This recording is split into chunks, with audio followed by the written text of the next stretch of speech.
नारायणं नमस्कृत्य नरं चैव नरोत्तमं देवीं सरस्वतीं व्यासं ततो जयमुदीरये नष्टप्रायेषु अभद्रेषु नित्यं भागवतसेवया भगवतीरुत्तमश्लोके भक्तिर्भवति नैष्ठिकी कृष्णाय वासुदेवाय देवकी नन्दनाय च नन्दगोपकुमाराय गोविन्दाय नमो नमः।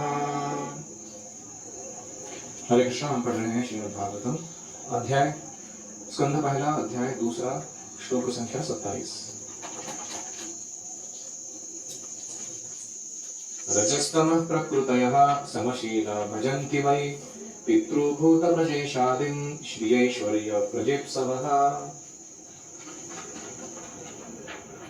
जो लोग रजोगुणी और तमोगुणी हैं वे पितरों की, अन्य जीवों की तथा उन देवताओं की पूजा करते हैं जो सृष्टि संबंधी कार्यकलापों के प्रभारी हैं। ये लोग धन, स्त्री, शक्ति तथा संतान का लाभ उठाने की इच्छा से प्रेरित होते हैं।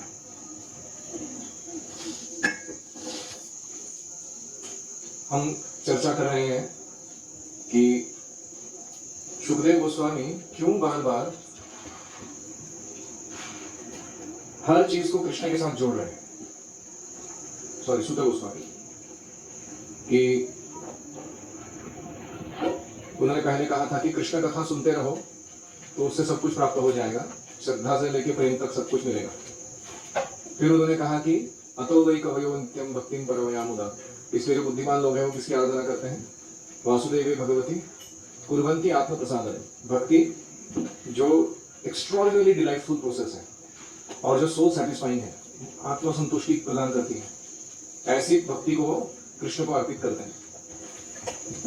तो वहां के बैठे ऋषि पूछ सकते हैं कि आप हमेशा कृष्ण के बारे में भक्ति की बात करते हो या विष्णु के अवतारों की बात करते हो, बाकी सारे देवी देवताओं के बारे में क्यों नहीं बोलते आप? तो उसके जवाब में सुखदेव गोस्वामी कह रहे थे, इसके पहले हमने देखा है ये श्लोक, कि सुप्रीम पर्सन इज सिंगुलर। परम पुरुष एक ही हो सकते हैं। परम यानी सुप्रीम, क्या 2 लोग हो सकते हैं? 10 लोग हो सकते हैं। तो इसीलिए ये परम पुरुष जो है ये 3 फॉर्म्स लेते हैं, ब्रह्मा, विष्णु और महेश का। और वो क्या करते हैं? सृष्टि, स्थिति और प्रलय का काम करते हैं।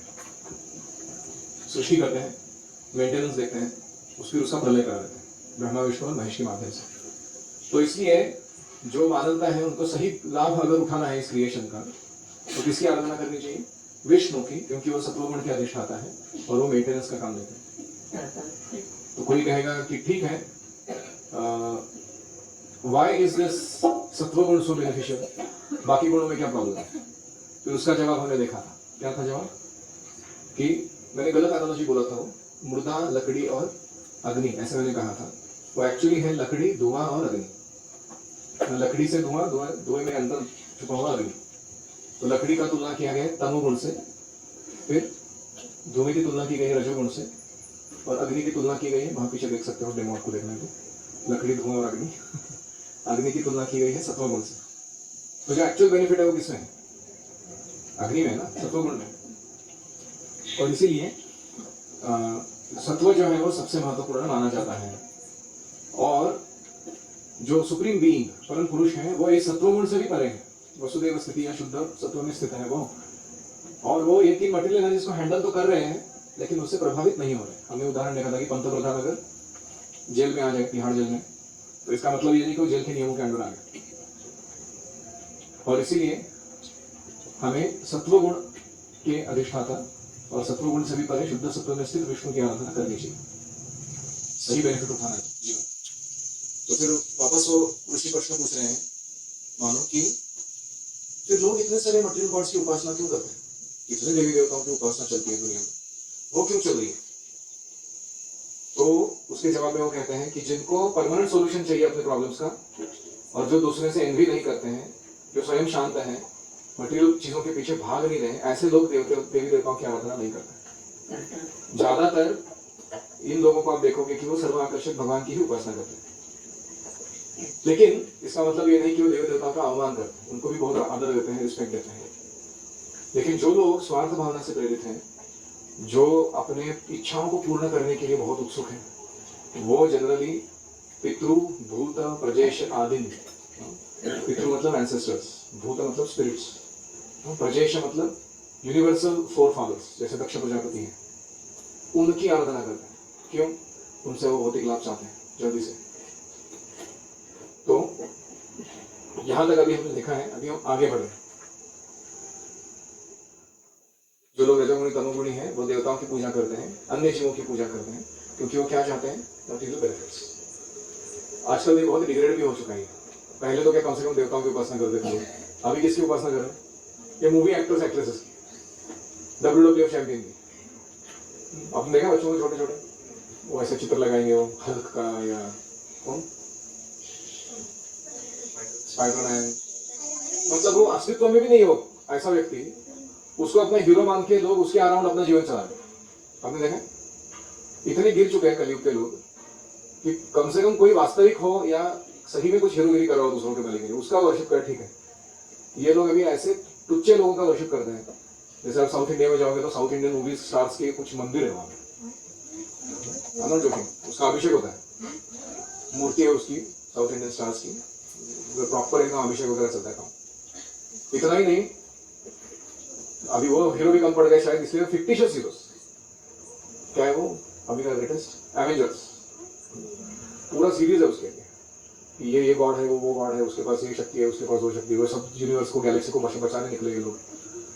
इतना मूर्खता है ये, क्योंकि वो उसका वर्शिप करके कहाँ जाएंगे लोग? कौन से कल्पनामय जगत में जाएंगे? हम कहते हैं ना कि पितृगणों का वर्शिप करेगा पितृ के पास जाएगा, देवता की वर्शिप करेगा देवताओं के पास जाएगा, कृष्ण की वर्शिप करेगा कृष्ण के पास जाएगा, स्पाइडरमैन की वर्शिप करेगा वो किधर जाएगा? क्योंकि वो अस्तित्व में नहीं हो, तो जाएगा किधर? तो ऐसा रिस्की काम उठा रहे लोग। तो इसलिए हमें अल्पज्ञों का अनुकरण नहीं करना है, और खास करके भौतिक इच्छा को प्रबल नहीं बनने देना है अपने हृदय में। भौतिक भोग जीवन में उतना ही अपनाना है जितना जीवन की न्यूनतम आवश्यकताओं के लिए जरूरी है, उससे कम नहीं, उससे ज्यादा नहीं। और बाकी सारा समय हमको किसमें लगाना है, वो अगला श्लोक बताएगा। वासुदेव परा वेदा वासुदेव परा मखः वासुदेव परा योगा वासुदेव परा क्रिया वासुदेव परं ज्ञानं वासुदेव परं तपः वासुदेव परो धर्मो वासुदेव परा गतिः। क्या श्लोक है ये? प्रामाणिक शास्त्रों में ज्ञान का परम उद्देश्य पूर्ण पुरुषोत्तम परमेश्वर श्री कृष्ण ही है। यज्ञ करने का उद्देश्य कृष्ण को प्रसन्न करना है, योग उन्हीं का साक्षात्कार प्राप्त करने के लिए। सारे सकाम कर्म अंततः उनके द्वारा ही पुरस्कृत होते हैं। पुरस्कार कौन देता है सकाम कर्म करने पर? देवता नहीं देते। मयि वही विहितां हितां, कृष्ण कहते हैं मैं देवताओं के थ्रू देता हूं उस अर्चक को। वे परम ज्ञान है, सारी कठिन तपस्याएं उन्हीं को जानने के लिए की जाती हैं, और उनकी प्रेम पूर्ण सेवा करना ही वास्तविक धर्म है। वे ही जीवन के चरम लक्ष्य हैं। तो वेदा मखा योगा क्रिया ज्ञानम तपः धर्म गति ही 8 आइटम बोले गए हैं। आठों के आठों का प्रोवाइडर और अल्टीमेट अचीवमेंट कौन है? वासुदेव, भगवान श्री कृष्ण। तो रूपा जी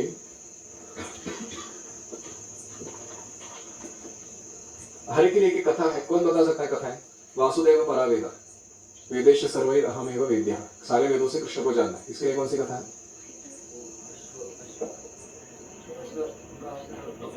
हयग्रीव भगवान का। मैं पूछ रहा हूँ कौन सी कथा है जिसमें हम समझ सकते हैं कि वेदों का उद्देश्य है कि वासुदेव की प्राप्ति करना। वो मखा के लिए है। मखा याज्ञिक ब्राह्मणों की जो पत्नी थी वो कृष्ण बलराम को सर्वस्व अर्पण कर दी, लेकिन वो यज्ञिक ब्राह्मणों ने नहीं किया। बाद में वो रोने लगे कि क्या मूर्खता किया हमने। वो वासुदेव परा मखा के लिए, वासुदेव परा वेदा के लिए क्या? हाँ वेरी गुड। व्यासदेव ने इतना सारा वैदिक साहित्य रचना किया, लेकिन उन्होंने वेदों का मूल उद्देश्य जो भगवत भक्ति को दिखाया नहीं डायरेक्टली सफिशिएंटली। वो असंतुष्ट रह गए। वो जब उन्होंने भागवत की रचना की तो उनको संतुष्ट मिली, क्योंकि वासुदेव परा वेदा। फिर आगे वासुदेव परा योगा। कौन सा लीला है? योग साधना का अंतिम उद्देश्य वासुदेव की प्राप्ति करना है। ध्रुव महाराज और कोई नव योगेंद्रों की जो कथाएं हैं वो सारी ऐसी है। वासुदेव परा योग, फिर वासुदेव परा क्रिया। कौन व्यक्ति था जो कर्मकांड करने निकला था लेकिन उसको अल्टीमेटली कृष्ण मिल गया। उसको समझ में आया कि कर्मकांड नहीं करना चाहिए था मुझे, बकवास है, समय बर्बाद किया है। अच्छा मैं ड्यूटी था, कर्मकांड नहीं था। और कोई महाराज दुर्ग, हाँ उन्होंने बहुत सारा पुण्य काम किया लेकिन पुण्य का भी उनको खड्डे में लेके गया। खड्डे मतलब लिटरली खड्डे में लेके गया। He became a lizard inside a hole। तो बाद में वो कृष्ण के बच्चों ने आके, वो गेंद गिरी थी उस कुएं में जहाँ इंद्र छिपकली बन के बैठा था, बड़ा छिपकली, तो उसको देखा, तो कृष्ण को बुला के लाया, कृष्ण ने अपना हाथ एक्सटेंड करके उसको स्पर्श किया तो विद्याधर बन गया। फिर वो दुर्गा महाराज कृष्ण को बोलते कि मैंने बहुत समय बर्बाद किया आपकी भक्ति किए बिना। और फिर वासुदेव परम ज्ञानम, इसका कौन है? चतुष कुमार।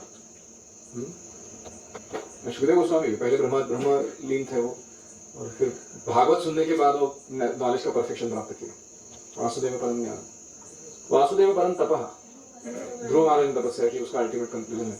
और कोई था व्यक्ति तपस्या बहुत किया?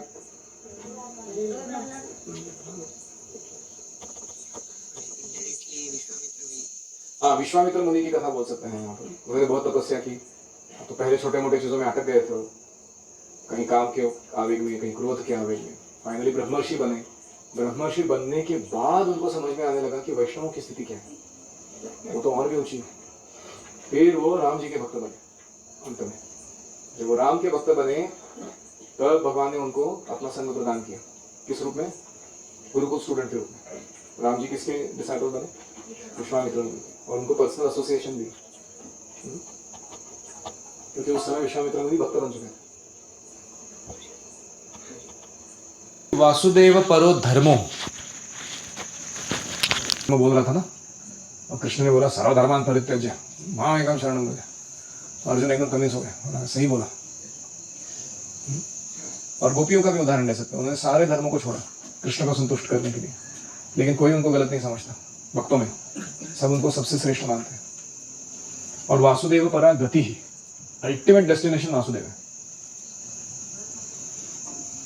गति ही वो कथा है बृहद भागवतामृत। नारद मुनि तो बेस्ट डिवोटी। उसके बाद हाँ, गोप कुमार की कथा। गोप कुमार ढूंढते ढूंढते वो जाता है कहाँ से कहाँ, फाइनली उसका एंड कहाँ होता है? गोलोक वृंदावन में, कृष्ण लीला में, कृष्ण के सखा के रूप में। वासुदेव परा गति ही, अल्टीमेट डेस्टिनेशन। तो इसलिए अगर ये है ऐसा, तो हम क्यों समय बर्बाद करें? बुद्धिमान मनुष्य क्या सोचेगा? जब जैसे मैंने पहली बार सुना था वो श्लोक, बहुनाम जन्मनाम अन्ते ज्ञानवान मां प्रपद्यते, मैं सोच रहा था बहुनाम कितने सारे मिलियन लाइफ टाइम्स लेने के बाद कंक्लूजन क्या निकालना है? वासुदेव सर्वमिति, कृष्ण ही सब कुछ है। अरे ये कंक्लूजन अभी ले लो ना, why after million life times? कोई मूर्ख ही रहेगा, वो बोलेगा कि नहीं श्लोक तो सुना मैंने, लेकिन मैं थोड़ा अनुभव करके देखना चाहता हूँ। ऐसा नहीं है। So best is to start right away, here and now, ऐसे बोलते हैं इंग्लिश में। कहाँ करनी है भक्ति? हियर एंड नाउ, अभी यहीं से शुरू करना है। और यही इस श्लोक का सार है।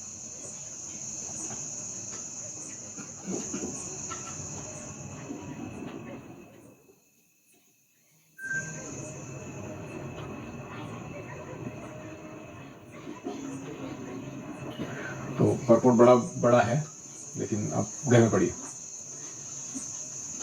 फिर अभी ये बोलने के बाद कि वासुदेव इज एवरीथिंग, कोई एक ऋषि पूछ रहे हैं, आपने पहले विष्णु को सत्वगुण के डेटी करके बोला, सत्वगुण के अधिष्ठाता। अभी आप बोल रहे हो कि वो तीनों गुणों से परे है। ऐसा कैसे हो सकता है? जो जिस गुण के संपर्क में है उस गुण का कुछ तो प्रभाव रहेगा ना उसके ऊपर। जैसे अगर आप हाथ में हथौड़ा रखते हो तो मन क्या करता है? किधर तो बैंक करके देखना है इसको मेरे को, है कि नहीं? हाँ या ना? बंदूक रखते हो आप, गलोल रखते हो, कुछ भी रखते हो साइड में, क्या होता है? मन करता है आपका यूज करना है इसको, ऐसे ही थोड़े लेके घूमना है इसको। तो ऐसे किसी भी गुण के संपर्क में कोई व्यक्ति आ रहा है तो स्वाभाविक है कि उसको लगेगा इसका उपयोग करना चाहिए अपने लिए। तो क्या विष्णु भी ऐसे ही है? सत्वगुण के संग में आता है तो सत्वगुण के अधीन हो जाते हैं या उसको उपयोग करने लगते हैं अपने व्यक्तिगत चीज़ों के लिए, क्योंकि उसके उनके कंट्रोल में है ना वो सब चीज़। तो सूत गोस्वामी कहते हैं कि भगवान की जो कार्य कारण शक्ति है, कॉज एंड इफेक्ट, जो इस जगत को निर्माण कर रही है, वो लिमिटेड है, वो अनलिमिटेड नहीं है। उस शक्ति को बनाने वाले जो सर्वाकर्षक भगवान हैं, उनकी एक अंतरंग शक्ति है। वो अंतरंग शक्ति से इसका प्रकटीकरण हुआ है। ये जो कॉज एंड इफेक्ट सिस्टम है भगवान का बनाया हुआ। जैसे क्या गवर्नमेंट कितने भी जेल बना दे, क्या वो जेल गवर्नमेंट से सुपीरियर हो सकते हैं? नहीं, वो तो हमेशा गवर्नमेंट के अधीन ही रहेंगे। तो इसलिए कि विष्णु जो है ये उन संसाधनों का, एनर्जीज का उपयोग करते हैं जेल बनाने के लिए, लेकिन वो अपनी ट्रांसेंडेंटल पोजीशन को कभी छोड़ते नहीं हैं। वो इन गुणों के हमेशा परे बने रहते हैं। जैसे कोई प्राइम मिनिस्टर है, वो जेल बनाता है, लेकिन क्या वो खुद जेल में जाके अटक जाता है? नहीं, वो उसके परे अपने ही सुस्थिति में रहता है। तो इसलिए अभी इसको समझाने के लिए अगला श्लोक आता है। स एवेदं ससर्जाग्रे भगवानात्ममायया सदसद्रूपया चासौ गुणमया गुणो विभुः। इस भौतिक सृष्टि के प्रारंभ में उन भगवान वासुदेव ने अपने दिव्य पद पर रहकर अपनी ही अंतरंगा शक्ति से कारण तथा कार्य की शक्तियां उत्पन्न की। यानी भगवान ने अपनी दिव्य स्थिति कभी छोड़ी नहीं इसका निर्माण करते समय, हालांकि उन्हें भौतिक जगत की सृष्टि कर दी, तो वे भौतिक गुणों से अप्रभावित रहे हमेशा। तो शंकराचार्य क्या कहते हैं कि नारायणो परो अव्यक्तात्। नारायण कैसे हैं? हाँ, इस मैनिफेस्ट अनमैनिफेस्ट मटेरियल वर्ल्ड के भी परे हैं। हम उनकी स्थिति को इसके अंदर डाल के नहीं नाप सकते उनको। ऐसे खुद मायावाद विचारधारा के प्रधान बोल रहे हैं, बाकी लोगों की क्या कथा? तो कोई कहे ठीक है, कोई उदाहरण है इसके लिए? तया विलसितेष्वेषु गुणेषु गुणवानिव अंतः प्रविष्ट आभाति विज्ञानेन विजृंभितः। भौतिक पदार्थ की उत्पत्ति करने के बाद भगवान अपना विस्तार करके उसमें प्रवेश करते हैं। यद्यपि वे प्रकृति के गुणों में रहते हैं या प्रकृति के गुणों में रहते हुए उत्पन्न जीवों में से एक लगते हैं, किंतु वे सदैव अपने दिव्य पद पर पूर्ण रूप से आलोकित रहते हैं। जैसे श्रुतियों में कहा गया है कि एक सामान्य वृक्षे पुरुषो निमग्नः। दो पक्षी बैठे हैं एक पेड़ की डाली पर, और दो पक्षियों में से एक पक्षी पेड़ के फल चख रहा है। कभी अच्छा फल मिलता है तो खुश होता है, कभी सड़ा हुआ फल मिलता है तो दुखी हो जाता है। और दूसरा जो पक्षी है वो ना एंजॉयमेंट या मिजरी वो फ्रूट से प्राप्त करना चाहता है, उसका कुछ इंटरेस्ट ही नहीं है। वो केवल इस पक्षी की गतिविधियों को ऑब्जर्व कर रहा है, एक टक देख रहा है, करके रहेगा। ऐसे ही हृदय में आत्मा और परमात्मा दो बैठे हैं। आत्मा जो है वो अपने अच्छे या बुरे कर्मों का फल चख रहा है, सुख दुख भोग रहा है, और परमात्मा जो है उसकी तरफ एक टक लगा के बैठे हैं। अनिमेश भैया घर चलते हैं वापस, ये सब बिजनेस बंद करेंगे तो अच्छा रहेगा। ऐसे परमात्मा उसकी तरफ देख रहे हैं। इसका मतलब है कि परमात्मा हमेशा दिव्य पद पर ही स्थित है। अगर मनुष्य के शरीर में हम आ रहे हैं तो भगवान भी हमारे हृदय में आ रहे हैं परमात्मा रूप में, और हमारे मनुष्यों के जो सुख दुख है वो देख रहे हैं, ऑब्जर्व कर रहे हैं। लेकिन क्या वो खुद एंजॉय कर रहे हैं उसको? नहीं। ऐसे कोई डुक्कर बनाया सुअर, उसके शरीर में भी परमात्मा है कि नहीं है? और वो डुक्कर क्या खा रहा है? बहुत हाई लो क्वालिटी फॉस्फेट बोलते हैं उसको। तो वो फॉस्फेट खा रहा है, इतना खा के मोटा भी हो गया वो। देखा ना, डुक्कर जनरली बहुत फैट रहता है। प्रभुपाद एक जगह बोलते हैं कि how do you know that the pig is happy? इतना गंदा खा रहा है वो फिर भी खुश है, वो कैसे पता चलता है? क्योंकि मोटा है वो। Generally if you are too miserable you can't become you know. तो इसलिए डुक्कर के शरीर में जो परमात्मा है, क्या वो उसके लो क्वालिटी एंजॉयमेंट या सफरिंग के उनका भाग ले रहे हैं? वो नहीं ले रहे। वहां पे भी वो विटनेस, उपद्रष्टा, अनुबंता च भर्ता भुक्ता महेश्वर है, उसी रूप में स्थित है। तो इसलिए बद्ध जीव प्रकृति के नियमों के वश में है, लेकिन परमात्मा भौतिक नियमों के नियंता है। ऐसा अंतर है दोनों में। ठीक है, तो ये एक उदाहरण हुआ कैसे देखा जाए इनकी पोजीशन को। अभी दूसरा उदाहरण देते हो। यथा ह्यवहितो वह्निर्दारुष्वेकः स्वयोनिषु नानेव भाति विश्वात्मा भूतेषु च तथा पुमान्। परमात्मा रूप में भगवान सभी वस्तुओं में उसी तरह व्याप्त रहते हैं जिस तरह काष्ठ के भीतर अग्नि व्याप्त रहती है। लकड़ी में अग्नि होती है, सर्वत्र मौजूद होती है, लेकिन दिखती नहीं है ना। हर लकड़ी में अग्नि है कि नहीं है, लेकिन दिखती नहीं है। कितनी भी अलग अलग प्रकार की लकड़ियां लेकर आओ, लेकिन उसमें जो अग्निवास करे वो एक ही टाइप की होती है कि नहीं? तो इसीलिए इस प्रकार यद्यपि वे एक एवं अद्वितीय है, उनके जैसे वही है, वे अनेक प्रकार से दिखते हैं लोगों को। जैसे हम देख रहे हैं कि कोई मनुष्य देह में है, कोई सुअर के देह में है, कोई देवता के देह में, लेकिन उसका मतलब ये नहीं कि परमात्मा भी उनके अंदर जो बैठे उनका अलग अलग क्वालिटी हो गया अभी नहीं, वो एक ही क्वालिटी है। और इसलिए उनकी स्थिति बहुत निराली है, बहुत अलग है।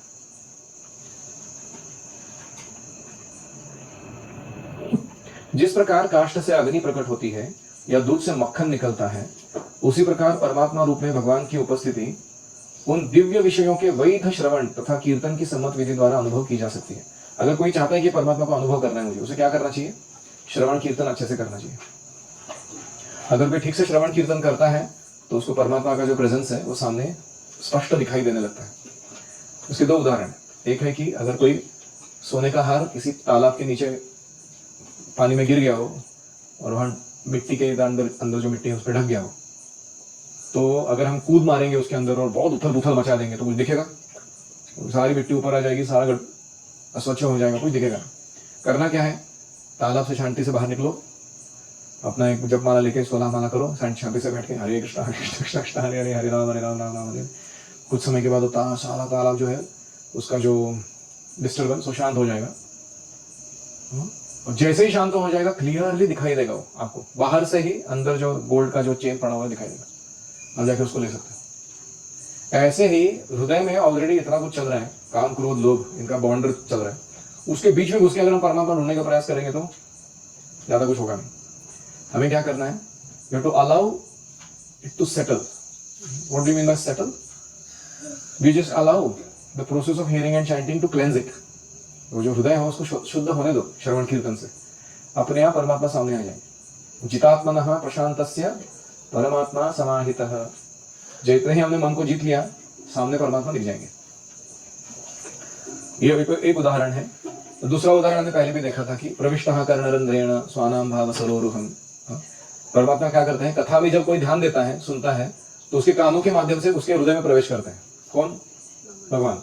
कथा के माध्यम से जो सुन रहा है उसके हृदय में भगवान प्रवेश करते हैं। धुनोति शमलम, उधर घुस के सारा हृदय का गंदगी हटा देता है। हाँ, सलिलस्य यथा शरद, फिर शरद ऋतु में जो सलील है, सरोवर है, उसके जैसे निर्मल हो जाता है अंतःकरण, क्लियरली दिखाई देने लगता है कि भगवान कैसे बैठे हैं मेरे हृदय में। तो ये दो उदाहरण दिए जाते हैं। श्री श्रीमद पूज्य गुरु महाराज काष्ठ रूप जीवात्मा में विनम्रता से श्रवण करने वाले कर्णों द्वारा समुचित दिव्य संदेश प्रविष्ट कराकर आध्यात्मिक अग्नि प्रज्वलित करा देते हैं। इंटरेस्टिंग प्रोसेस है ये। अंदर स्पिरिचुअल फायर जनरेट करते हैं कौन? गुरु। किसके? विनम्रता से श्रवण करने वाले शिष्य के कानों से अंदर वो अग्नि प्रज्वलित कर देते हैं। अतएव विनम्रता से सुनने की इच्छा के साथ ही समुचित गुरु के पास जाना चाहिए। उनसे श्रवण करते करते धीरे धीरे दैवी अस्तित्व की अनुभूति होने लगेगी। You start seeing everything is divine in this world. और यही पशुता और मानवता का भेद है। पशु ये प्रोसेस फॉलो नहीं कर सकते हैं, मानव कर सकता है। मनुष्य ठीक से सुन सकता है, जबकि पशु ऐसे नहीं कर सकते। इसका मतलब क्या है? हाँ, जो कथा में बैठा है लेकिन ध्यान से सुन नहीं रहा है, कौन है? हाँ, वो पशु है, वो मनुष्य नहीं है। ये डांट लगाने का तरीका है भागवत का। कथा में बैठा है, सुनता नहीं है, मनुष्य नहीं, वो पशु है, वो ऐसे वो बोल रहे हैं। ठीक है, ये किसके उत्तर में चल रहा है? ये सब कौन बता सकता है? What is the original question जिसका ये आंसर चल रहा है? नहीं, अल्टीमेट गुड हो गया वो, उसके अंदर के सब टॉपिक्स चल रहे हैं। हाँ, कृष्ण और विष्णु के अवतारों को ही क्यों वर्शिप करना है, देवी देवताओं के क्यों नहीं, क्यों उपासना नहीं करनी है? और उसके अंदर एक और प्रश्न मैंने उठाया था, क्या था वो?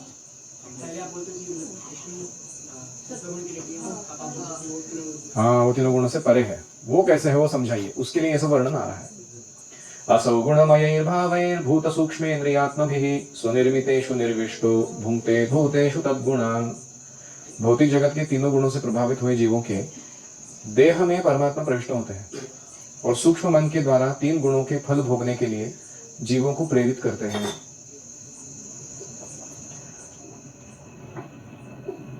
जैसे हम कभी वीडियो गेम खेल रहे हो, तो वीडियो गेम खेलते समय कभी कॉइन्स मिलते हैं या कोई उच्च पद मिलता है या नया वेपन मिलता है तो आदमी खुश हो जाता है कि नहीं?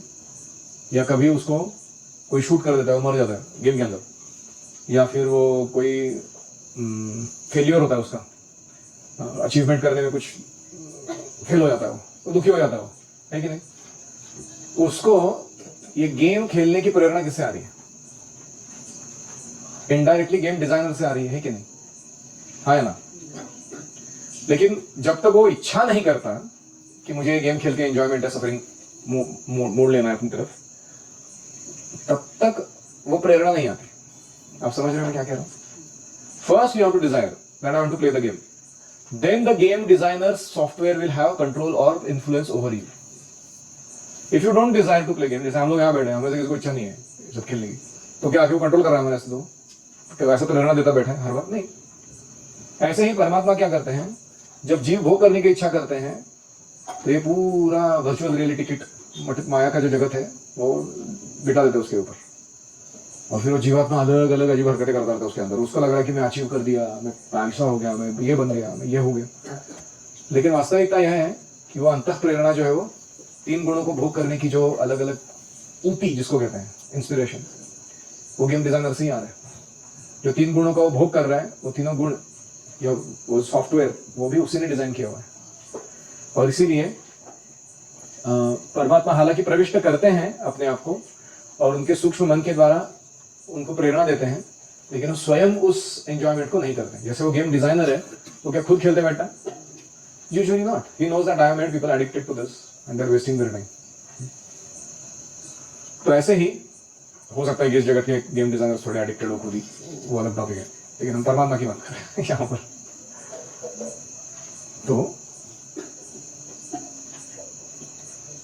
भगवद गीता में भगवान विविध शरीर को धारण किए हुए जीवों को अपना पुत्र कहते हैं। अहम बीज प्रदः पिता तासाम ब्रह्म महद योनिर अहम बीज प्रदः पिता। पुत्रों का सुख या दुख जब पिता देखते हैं तो पिता भी कभी सुखी या दुखी होते हैं कि मेरा बच्चा सफर कर रहा है, लेकिन वो प्रत्यक्ष प्रभावित नहीं होते हैं, है कि नहीं? जैसे लड़का अगर दारू पी रहा है, गटर में गिरा हुआ है, तो पिता को दुख होता है कि नहीं होता? लेकिन क्या वो दारू पीने का जो अनुभव है या गटर में गिरने का, क्या वो पिता अनुभव कर रहे हो? खुद नहीं कर रहे। ऐसे परमात्मा जो है उनका एक ही व्यथा है कि हम उनकी तरफ मुंह नहीं मोड़ रहे हैं और उनके साथ जुड़ नहीं रहे, लेकिन ये छोड़कर बाकी सब जो हम सुख दुख भोग रहे हैं उसके साथ उनका कोई कनेक्शन नहीं है, वो गुणों के अंडर नहीं आए हुए हैं। भावयत्येष सत्वेन लोकान् वै लोकभावनः लीलावतारानुरतो देवतिर्यं नरादिषु। इस प्रकार सारे ब्रह्मांडों के स्वामी देवताओं, मनुष्यों और पशुओं से आवासित सारे ग्रहों का पालन पोषण करने वाले हैं। और वे अवतरित होकर शुद्ध सत्व गुण में रहने वालों के उद्धार के हेतु लीलाएं करते हैं। क्योंकि अगले चैप्टर में सारे अवतारों के लीला वर्णन होने वाले हैं, इसलिए इसका कंक्लूजन ऐसे आ रहा है कि पहले तो ब्रह्मांड के स्वामी ये सारे जीवों का पालन पोषण कर रहे हैं, और वो स्वयं अवतार कब लेते हैं? जब उन्हें दिखाई पड़ता है कि ये शुद्ध सत्व में रहने वाले मेरे कुछ अच्छे बच्चे हैं और इनका उद्धार करना जरूरी। जैसे नरसिम्हदेव आए थे प्रहलाद के लिए, या चैत्र महाप्रभु आए थे अद्वैताचार्य ने पुकारा करके, और हम सब के लिए एक दृष्टि से देखा जाए तो ये जो है अवतार लेने का मेन प्रयोजन है, भक्तों को आनंद देने के लिए। तो प्रभुपाद लिखते हैं, ब्रह्मांड अनगिनत है, हर ब्रह्मांड में असंख्य ग्रह हैं, इनमें विभिन्न गुणों वाले कोटि कोटि जीव वास करते हैं। भगवान विष्णु इनमें से प्रत्येक लोक में जाते हैं। इमेजिन, प्रत्येक जीव समूह में अवतरित होते हैं। मतलब देव, तीर्यक, नर देवताओं के शरीर में अवतरित होते हैं। तीर्यक मतलब जलचर, उनके मत्स्यावतार, कूर्मावतार ऐसे अवतरित होते हैं। और ऐसे ही हाँ, मनुष्यों में अवतरित होते हैं, राम भगवान जैसे। उनके बीच अपनी दिव्य लीलाओं को करते हैं। तो इनको क्या लगता है, अभी सोचो अगर मत्स्यावतार के रूप में भगवान आए हैं तो सारे फिशेस किससे अट्रैक्ट होंगे? मत्स्यावतार से अट्रैक्ट होंगे। बोले अरे ये दिखने में हमारे जात भाई जैसा है, लेकिन इतना सुंदर कौन कैसा हो सकता? तो आकर्षित हो जाता है, सारे मछलियों का उद्धार हो जाता है क्योंकि भगवान से आकृष्ट हुए। ऐसे ही कोई ब्रह्मांड रहेगा जिसमें ग्रास हॉपर के रूप में आए भगवान, अभी हमको वर्णन नहीं मालूम, नागतोड़ा अवतार, तो उधर के वो जो नागतोड़े है सब, वो क्या सोचेंगे ब्रह्मांड के, अरे ये तो फसला है जीव, they all get attracted to him, है कि नहीं। तो ऐसे वो ना केवल पोषण देते हैं, वैसे सारे जीव राशियों में अवतार लेते हैं भगवान। हमको तो केवल 24 अवतार अभी सुनेंगे हम, इतने ही नहीं है, प्रैक्टिकली हर स्पीशी में भगवान अवतार लेते हैं।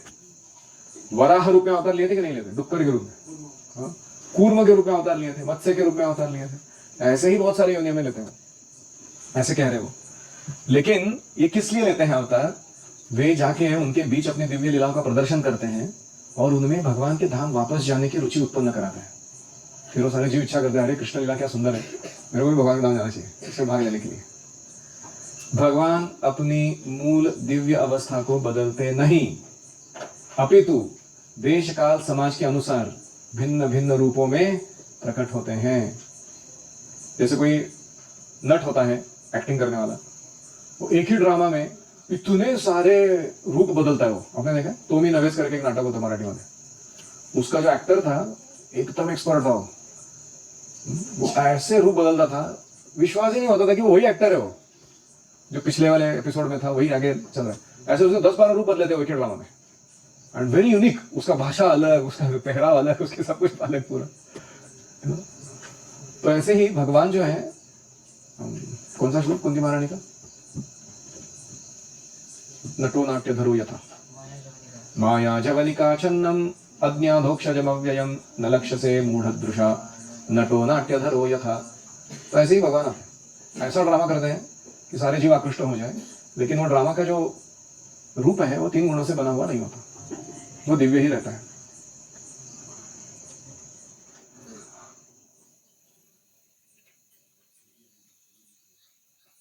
अभी लास्ट लाइन में प्रभुपाद लिखते हैं, ऐसे अवतार या ईश पुत्र, स्वयं भगवान या उनके बेटे जो भगवत धाम से आए हैं, भगवत धाम जाने के संदेश का प्रचार केवल मानव समाज में ही नहीं करते, वे सभी समाजों में ये काम करते हैं।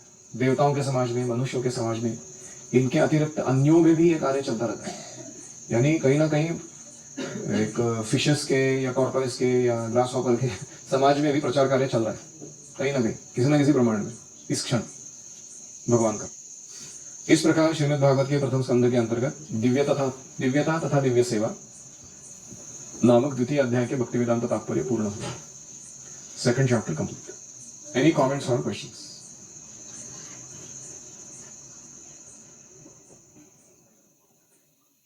मुझे पता है कि हिंदी बहुत शुद्ध है ना, इसलिए थोड़ी कठिन हो जाती है सुनने के लिए। कुछ लोग तो ऐसे पूरा फ्लैट हो रहे हैं, ढेर सुनते सुनते।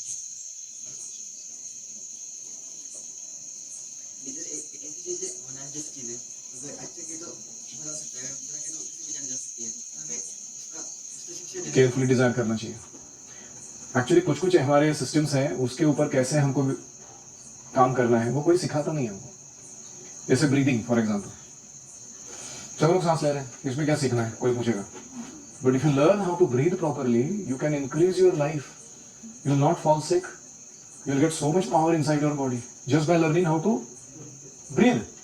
श्वास कैसे लेना है, लेकिन कोई है स्कूल जो फॉर्मल ट्रेनिंग इसमें नहीं रहता। इतना फंडामेंटल चीज लाइफ का। ऐसे ही डिजायर दूसरा एक एस्पेक्ट है लाइफ का, कंटिन्यूअसली वी आर डिजाइनिंग, है कि नहीं, कुछ ना कुछ तो चला है उनमें इच्छा।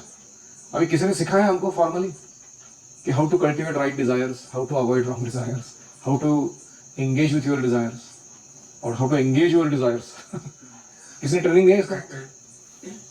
ये ट्रेनिंग भागवतम देता है, इसलिए सुनना बहुत ध्यान से महत्वपूर्ण है। इनका कहना था कि एक गलत डिजायर करता है व्यक्ति तो कितना समय बर्बाद होता है उसका, एक अच्छा डिजायर करोगे तो कितना कुछ अच्छा मिल जाता है उसको। इसलिए साइंस बहुत इंपॉर्टेंट है।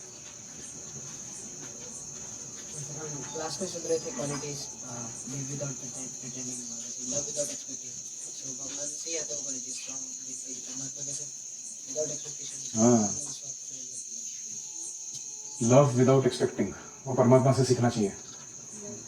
डुक्कर के शरीर में भी जाके बैठे हो, देख रहे क्या उपयोग आप कर रहे हैं आदमी, आदमी मतलब जीव, स्टिल इज लविंग।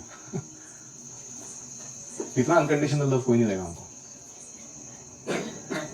और कोई thank you very much. Srila Prabhupada की जय। ओम हरे कृष्णा कृष्णा कृष्णा हरे हरे, हरे राम राम राम हरे हरे, हरि ओम तत्सत। श्रील प्रभुपाद की जय।